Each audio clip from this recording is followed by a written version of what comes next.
Civil Aviation Authority and the Air Accident Investigation Department are working closely to quickly bring some closure to the families of that fatal crash nearly 2 weeks ago.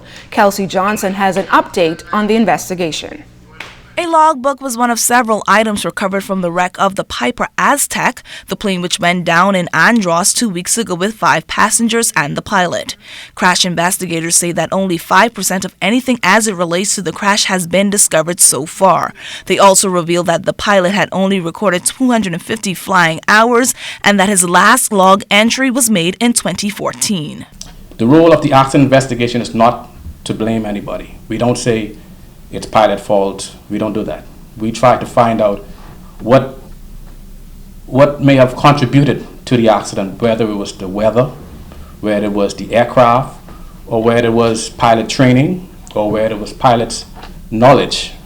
All of those are factors we look at before we could make a decision as to what actually took place. Even though investigators are not blaming the pilot, they did reveal that he had little to no qualifications for flying in bad weather. Once you've gotten an instrument rating and you got a multi-engine rating, you're normally required to do the instrument portion for your rating again in the multi-engine aircraft.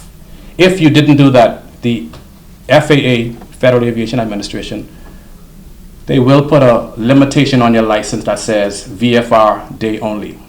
In the case of the pilot, his license had VFR day only on it.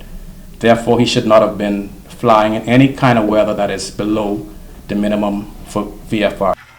Investigations into such fatal incidents are done in 4 stages. 3 of those include the initial on-scene probing and analysis. Chief Investigator of Air Accidents Delvin Major says a request for the aircraft's maintenance reports was made and honored by the plane's owner who leased the aircraft. We could almost certainly rule out mechanical, but like I said, we can't at this time. Director of Civil Aviation Authority Captain Charles Beneby confirmed that the pilot did indeed make contact with air traffic control before takeoff and was given a transporter's code.